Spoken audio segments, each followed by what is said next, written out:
तो आज की जो हमारी चर्चा होगी वो हम करेंगे कर्क लग्न के ऊपर। कर्क लग्न का मतलब कि लग्न भाव में 4 नंबर, अगर लग्न भाव में आपका 4 नंबर दिया हुआ है फर्स्ट हाउस में, यानी कि जिसे हम लग्न कहते हैं, उसमें अगर 4 नंबर दिया हुआ है तो आप कर्क लग्न वाले हैं। और जो कर्क राशि जो होती है या कर्क लग्न है ना, तो उसका जो निशान होगा वो ये रहेगा केकड़ा, या जो छोटा सा निशान जो ऊपर में दिख रहा है ना, ये निशान रहेगा। ज़ोडिएक साइन में जब हम ये पाश्चात्य ज्योतिष की जब बात करते हैं, ठीक है, यानी भारतीय ज्योतिष नहीं, बाहरी ज्योतिष, जब उसकी बात करते हैं विदेशों में या फिर जो इंग्लिश में रहेगा ना, उसका निशान ये छोटा वाला रहेगा, और ऐसे यहाँ पे हम लोग दिखाते हैं इसको केकड़े के रूप में। तो सिंपल सी बात है कि इसको इंग्लिश में हमारा नाम दिया गया है कैंसर।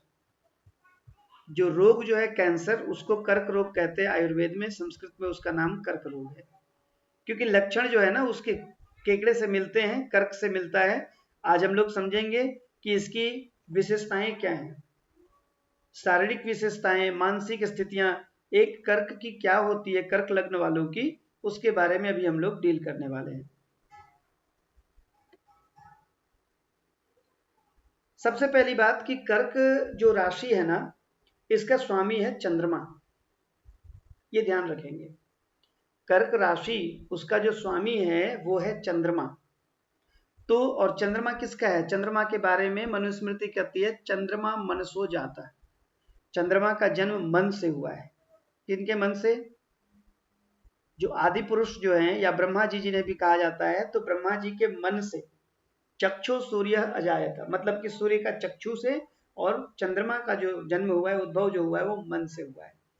तो सिंपल सी बात है कि अब जो कर्क राशि वालों की जो, या फिर कर्क लग्न वालों की जो रहेगा, जो स्वभाव रहेगा, चारित्रिक विशेषताएं रहेंगी, उसमें मन से संबंधित बातें ज्यादा रहेंगी।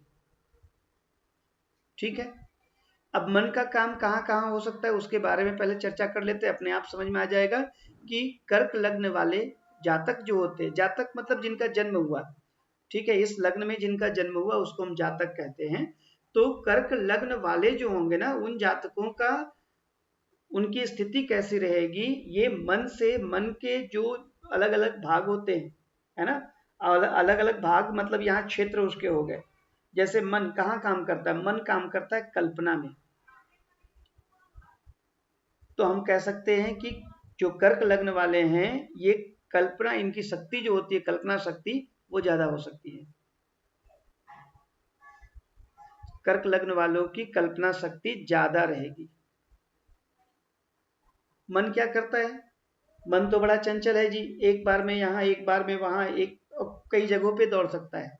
तो सिंपल सी बात है, इनका मन भी कुछ उसी प्रकार से रहेगा, इनकी विद्या भी कुछ इसी प्रकार से रहेगी, इनकी एक्टिविटी भी कुछ इसी प्रकार से रहेगी कि वो परिवर्तनशील रहेगी, कभी यहाँ कभी वहां कभी वहां, ऐसे। अगर ये भ्रमण करने जाते हो तो एक जगह पे इनका टिकेगा नहीं। एक मान लीजिए कि किसी भी एक ऐसे जगह पे गए जहाँ पे म्यूजियम था, म्यूजियम में जैसे ही घुसे, म्यूजियम से निकल गए, उनका मन वहां पे लगेगा नहीं। अब वहां से वो भाग करके किसी और जगह पे जाना पसंद करेंगे। कई लोगों का क्या होता है ना कि प्राकृतिक दृश्य देखने गए तो हर छोटी से छोटी चीजों पे बारीकी से बात कर रहे हैं, बारीकी से उसको देख रहे हैं, लेकिन इनका वैसा शायद नहीं होगा, क्योंकि इनमें ना उतावलापन थोड़ा ज्यादा रहेगा। चंद्रमा है, चंद्रमा परिवर्तनशील है, चंद्रमा कभी फिक्स रहता तो है नहीं, उसकी 16 कलाएं हैं। तो उन कलाओं के आधार पे हम ये देख सकते हैं, बता सकते हैं, या कह सकते हैं कि इनमें उतावलापन ज्यादा रहेगा। फिर मन क्या करता है, मन का एक और काम होता है किसी भी चीज को कैच कर लेना, तो ये नकल उतारने में भी बड़े माहिर होंगे। जो कर्क लग्न वाले हैं वो नकल करने में माहिर व्यक्ति होंगे। ठीक है, अच्छा, मन का क्या होता है, अगर वातावरण सही मिला, हमारे हिसाब से होता है ना कि अगर मन जहां लग गया, लंबे समय तक वहां टिकेंगे, और मन नहीं लगा तो फिर वहां से निकल देंगे, बस इनकी स्थिति ऐसी होती है। कर्क लग्न वाले जो भी होंगे, तो जब तक उनका मन किया वहां पे रुके, और अगर मन वहीं पे रम गया तो फिर वहां से हटने का नाम नहीं लेंगे। मन में इनके ना कई विचार आते जाते रहते हैं, जिन विचारों का जो विचार इनके मन में ज्यादा स्ट्राइक किया उस पर काम कर लिए, और जो विचार मन में स्ट्राइक नहीं किया, आप कहते कहते थक जाएंगे, वो काम ये नहीं कर पाएंगे। ठीक है ना। दूसरी बात है कि खान पान में इनके जैसा कोई नहीं रहेगा। इनके ना अलग अलग टेस्ट होंगे। जिन चीजों को आप जानते भी नहीं ये खा के बैठ चुके होंगे। कई बार ऐसा भी होता है। ठीक है। अच्छा, परिश्रम की अगर बात करें तो बस वही मन पे चलने वाले होते हैं। अगर मन किया परिश्रम करेंगे, मन नहीं किया तो निठल्ले बैठे रह जाएंगे, आलसी बने हुए रह जाएंगे। लेकिन एक और है, चंद्रमा जो होता है ना, ये कर्क राशि जो होते हैं, कर्क राशि वाले जो होते हैं, ये जल तत्व से संबंधित होते हैं। क्योंकि देखिए चंद्रमा का संबंध जल से है। चंद्रमा का संबंध जल से है। इसको विज्ञान कैसे समझा सकता है, या फिर विज्ञान से इसको कैसे समझ सकते हैं कि चंद्रमा की जो स्थिति होती है उसके हिसाब से समुद्र में ज्वार भाटा आती है, तो इसका संबंध जल से होता है। या चंद्रमा का ज्यादा कंट्रोल जो होता है ना मन पे, दिमाग पे होता है। ठीक है ना। ये चीज है, जलीय तत्व है। तो जलीय तत्व है तो दो प्रकार के लोग हो सकते हैं। अगर किसी कारण से जल से इसको समस्या होगी तो ये जीवन भर जल से डरता रहेगा। और अगर कहीं कोई समस्या नहीं हुई है, बाकी सारे ग्रह अच्छी जगह पे अच्छे तरीके से बैठे हुए हैं, तो ये जल क्रीड़ा करने वाले यानी जल में खेलने वाले होंगे। कई बार हम बचपन में देख करके पता कर सकते हैं कि उसका चंद्रमा कैसा है। कई बच्चे ऐसे होते हैं ना, जल से उनको जब नहाने के लिए लेके जाइए तो काफी नखड़ा करेंगे, नौटंकी करेंगे, जबरदस्ती नहाएंगे। और कई बच्चे ऐसे होते हैं कि पानी बस केवल मिल जाना चाहिए, आधा ग्लास ही पानी क्यों न मिले, वो सर के ऊपर उड़ेल करके और अच्छे से खेलना शुरू कर देंगे उस पानी से, या पानी में बहुत देर तक स्नान करेंगे। ऐसे लोग जो होते हैं कर्क राशि वाले, या तो बारिश से डर के भागते हैं, और नहीं तो वो बारिश में जाके स्नान करेंगे, चाहे पहली बारिश हो अंतिम बारिश हो। बारिश 2 घंटे भी बरसेगा तो उसमें छपाछप करने में उनको काफी आनंद आएगा। ठीक है, जल तत्व वाले हैं। तो इनके घर में कभी भी पानी नहीं टपकना चाहिए। पानी टपकने का मतलब होता है कि नल कभी खराब नहीं होना चाहिए। कर्क लग्न वाले हैं अगर, या किन्हीं की कर्क राशि भी है और इनके घर में अगर जल, ऐसे तो किसी के भी घर में वास्तु के हिसाब से ना, किसी के भी घर में जल टपकना नहीं चाहिए। नल से पानी अगर टपकता हो तो जल्दी से उसको रिप्लेस कीजिए, जहां कहीं से भी पानी टपकने की संभावना हो, क्योंकि ये चंद्रमा को खराब करता है। वास्तु और ज्योतिष दोनों बताते हैं। और कर्क राशि वाले या फिर कर्क लग्न वालों के अगर घर में जल टपकता हो तो समस्या गंभीर होगी। ठीक है ना। इनका क्या होता है कि चूंकि चंद्रमा की 16 कलाएं होती हैं, और चंद्रमा की 16 कलाएं होने के कारण इनके कई अलग अलग विषयों में जो हैं वो इनका ज्ञान रहेगा। तो ये जो सीखने की जो इनकी बात होगी ना, वो अलग अलग विषयों में भी रह सकती है। ये कलात्मक प्रवृत्ति के लोग हो सकते हैं। और चंद्रमा अच्छा होने का मतलब होता है क्या, कि जैसे संगीत में कई विधाएं हैं तो उन सभी विधाओं के ऊपर इनकी मास्टरी हो सकती है। ज्योतिष में कई विधाएं हैं, ज्योतिष में अगर घुस जा रहे हैं तो अलग अलग विधाओं पे इनकी मास्टरी। या तो चंद्रमा सही होना चाहिए कुंडली में, या फिर कर्क लग्न या कर्क राशि होनी चाहिए, तो ये जो है इन सब में काफी बढ़िया काम कर पाते हैं। इनकी क्वालिटी एक और है, ये निस्वार्थ भाव से काम करते हैं। कभी भी किसी के लिए अगर काम करेंगे तो उसमें उनका स्वार्थ नहीं होगा। उसमें अगले का स्वार्थ भले निहित हो सकता है, लेकिन ये परमार्थी टाइप के काम करते हैं। बिना स्वार्थ का वो आपके हर काम को करने के लिए तैयार रहेंगे, और अगर कोई बलिदान भी देना पड़े तो इसमें पीछे नहीं हटते हैं कर्क वाले। ठीक है ना। कर्क के जब अब हम ये को देखते हैं ना, ये सामने जो आपके डायग्राम बना हुआ है, चित्र जो बना हुआ है सामने, आप उसमें देख रहे होंगे कि केकड़ा, तो केकड़े के ना आगे दो नुकीली हाथ निकली हुई होती है। केकड़े का ना सामने से, किसी भी प्रकार का केकड़ा हो, किसी भी ब्रीड का केकड़ा हो, उसके सामने से दो ऐसे नुकीले हाथ निकले होते हैं, जो कि आप फिगर में भी देख सकते हैं। सामने जो चित्र बना हुआ है उसमें भी आप देख सकते हैं। ये क्या बताता है, ये कई चीजों को बता रहा है यहाँ से। अगर हम बात करें, जैसे होता है ना कि कहीं पे बातचीत चल रही है, कोई ग्रुप डिस्कशन चल रहा है, तो आपकी बातों को तर्क से काटने वाले ये दिखाता है, ये जो इनके हाथ है, ठीक है।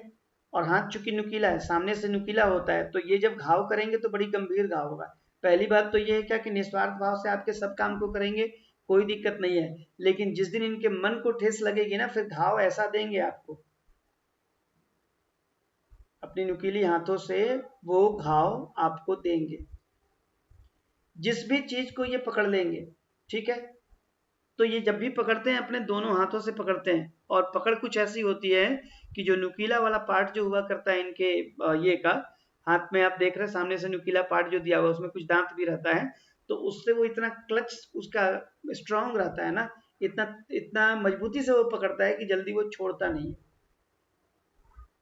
ये नुकीले पार्ट जो है उसमें घुस जाते हैं, इस कारण से वो निकलता भी नहीं, निकलेगा गलती से अगर खींच के निकाल दे कोई व्यक्ति तो पूरा फट के निकलेगा, यानी कि पूरी तरह से खराब होके ही वो निकलेगा।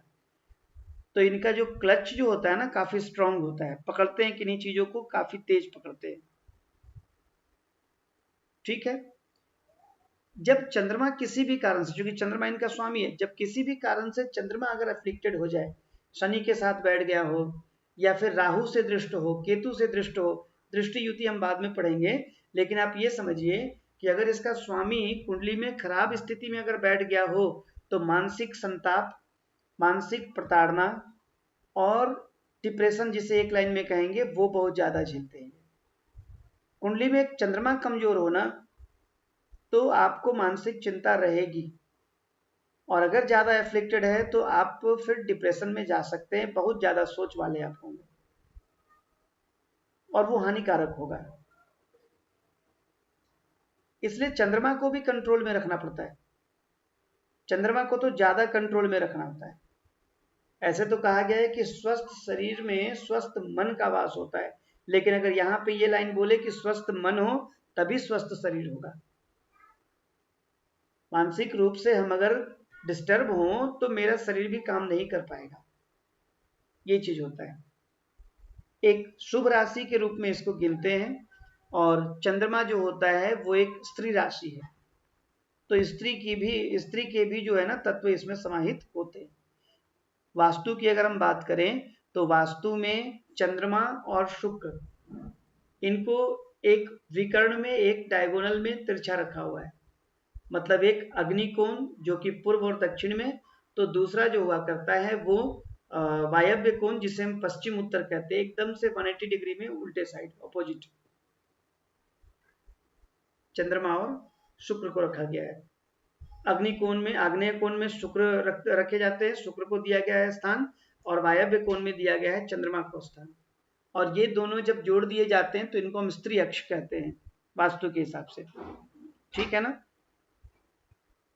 ईमानदार तो होंगे ये, इसमें कोई डाउट नहीं है, लेकिन कभी झुकने वाले भी नहीं होंगे, और खासकर जहां पे अपनी फॉल्ट हो, अपनी गलती हो, वहां तो वो झुक जाएंगे, लेकिन अगर जबरदस्ती इनके ऊपर आप प्रेशर डालेंगे कि तुम गलत हो, तो ये कभी भी उसको मानने के लिए तैयार नहीं होते।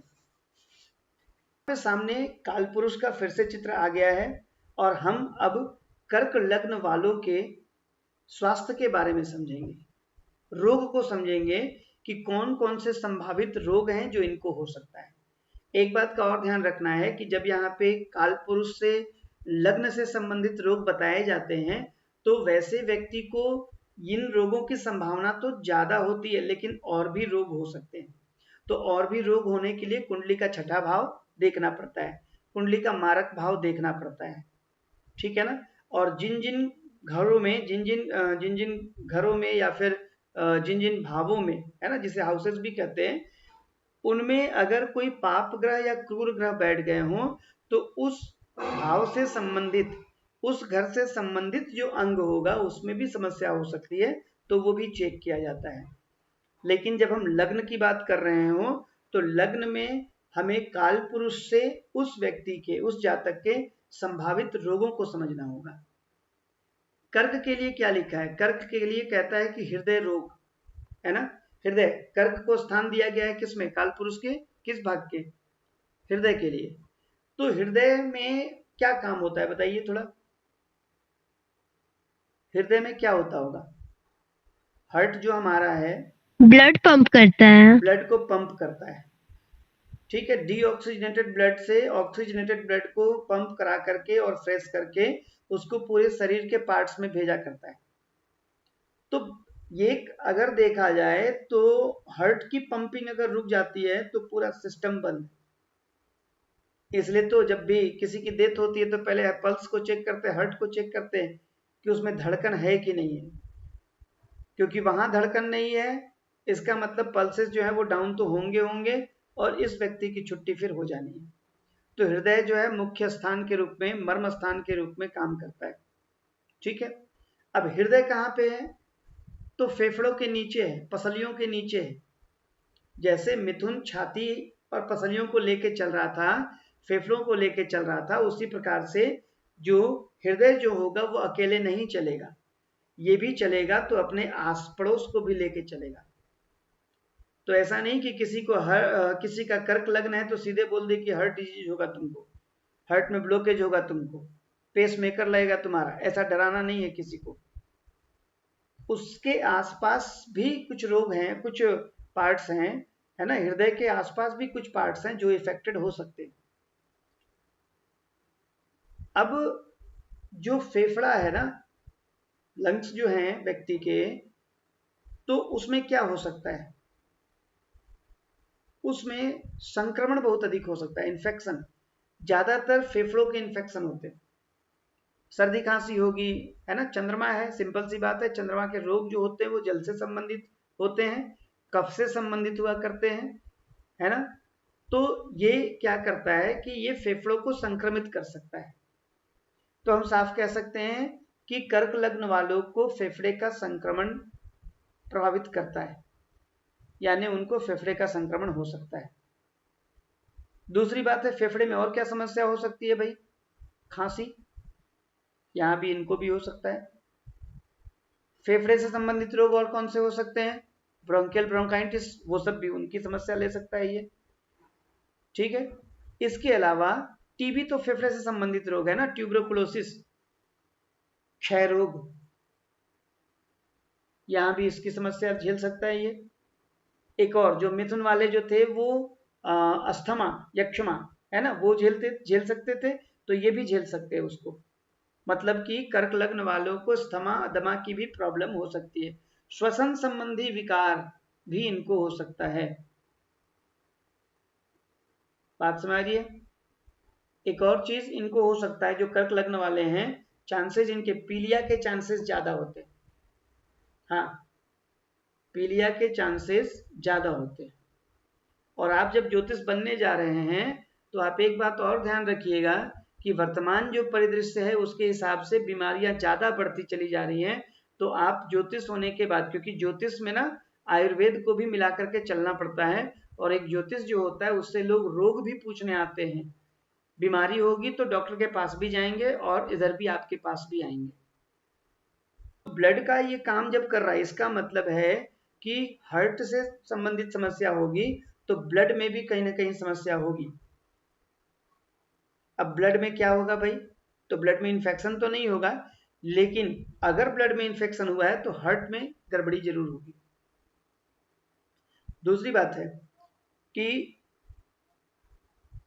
हार्ट चूंकि पंप कर रहा है, हार्ट में किसी प्रकार की अगर समस्या होती है तो आपको बीपी की समस्या होगी, क्योंकि ब्लड का प्रेशर देने का काम यही हार्ट करता है। फिर हार्ट में समस्या है तो ब्रेन में खुद ब खुद समस्या आएगी। क्यों? क्योंकि कंट्रोल एंड कोऑर्डिनेशन ये पढ़ाया जाता है क्लास 10th में ही, नियंत्रण एवं समन्वय। उसमें ये बताया जाता है कि दोनों का कनेक्शन है, दिलो दिमाग, दिल और दिमाग दोनों का कनेक्शन है। तो दिल गड़बड़ है तो दिमाग तो गड़बड़ होगा होगा। तो इस प्रकार से हम क्या करेंगे ना कि चीजों को रिलेट करके पढ़ने की कोशिश करेंगे, ठीक है। चलिए, तो हमने पढ़ लिया कि इनको कौन कौन से संभावित रोग हो सकते हैं, और भी रोग हो सकते हैं, वो ग्रहों की स्थिति को देख करके पता करते हैं, ठीक है। भावनात्मक तो रोग होंगे, डिप्रेशन में तो ये जा सकते हैं, नो डाउट, ठीक है। अब इनके ना वर्षों की बात कर लेते हैं कि कौन से साल इनके जो होंगे वो खराब हो सकते हैं या कौन से साल इनके अच्छे हो सकते हैं। देखिए ये ना संभावित हैं, शुभ ग्रहों की दृष्टि रही या फिर कोई अगर उपचार कर लिया गया तो वो चीजें कंट्रोल होती हैं, पूरी तरह से खत्म नहीं होती हैं। अगर पूरी तरह से खत्म हो जाती तो कोई ज्योतिष कभी नहीं मरता, लंबी आयु लेकर के रहता है। ठीक है, डॉक्टर्स भी जो होते हैं वो बीमार पड़ते हैं, ये बात याद रखनी है। तो ज्योतिष के घर में भी समस्या हो सकती है, वो उनके कर्मों के आधार पे।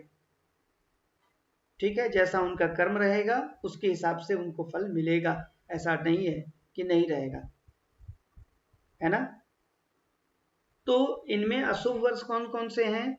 तो बचपन अगर इनका खराब रहा हो, जैसे जब हम बताते हैं ना कि जन्म के समय में स्थितियां परिस्थितियां जो रहेंगी, ठीक है, ज्योतिष के नियम दशा काल और स्थिति के अनुसार, स्थान के अनुसार चेंज भी होते हैं। ठीक है, तो जैसी दशा उस समय रहेगी, अगर वो काफी समृद्ध वाला रहा तो सिंपल सी बात है कि वो पहले साल में कोई उसको दिक्कत नहीं होगी। और बेसिकली कर्क वालों को ना पहले साल में दिक्कत बहुत ज्यादा नहीं होती है, उनकी जो स्थिति खराब होती है वो 5वें साल से ज्यादा होती है।